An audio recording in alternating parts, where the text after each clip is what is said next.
Thank you, Mr President. I seek leave to make a brief explanation before asking a question of the Attorney-General regarding child sexual abusers. Is leave granted? Leave is granted. The Honourable Mrs Henderson.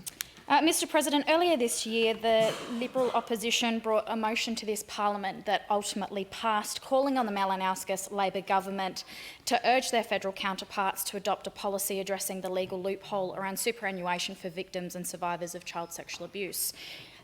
I note the discussion paper from the 19th of January 2023 and the close of the consultation period on the 16th of February 2023. It's my understanding from media reports that the government had intended to bring legislation to the parliament within the first half of 2023, but to my understanding has not yet done so. So my question to the minister is, has the minister been provided with an indication from his federal counterparts as to when this legislation will be introduced, noting the government said they would bring it in the first half of 2023, and of course the motion that passed this parliament earlier this year? Attorney-General.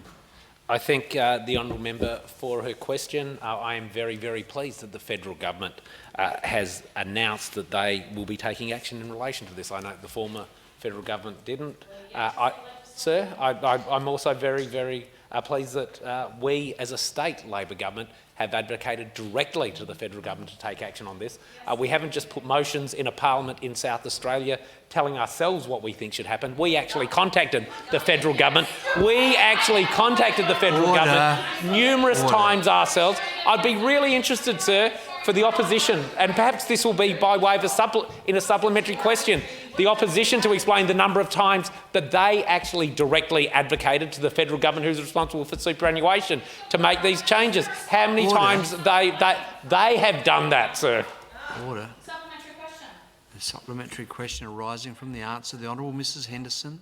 What was the last indication that the federal counterpart provided as to when this legislation would be introduced? So I don't recall what the timeframes are, but we've made numerous representations to the federal government on this issue. And how about you call supplementary question, Mr President? Supplementary question, the Honourable Mrs Henderson. Can the minister take that on notice? And further supplementary question, Mr President. Well, you've asked a supplementary question. Attorney. Thank you, sir. I'm happy to correspond with my federal counterparts to see where this is up to. Now, the Honourable Mrs Henderson, you have a further supplementary question. Order. Order. I want to be able to hear this. Order. Minister, perhaps if you'd like to listen to the question. Order. What's your supplementary question, Honourable Mrs Henderson?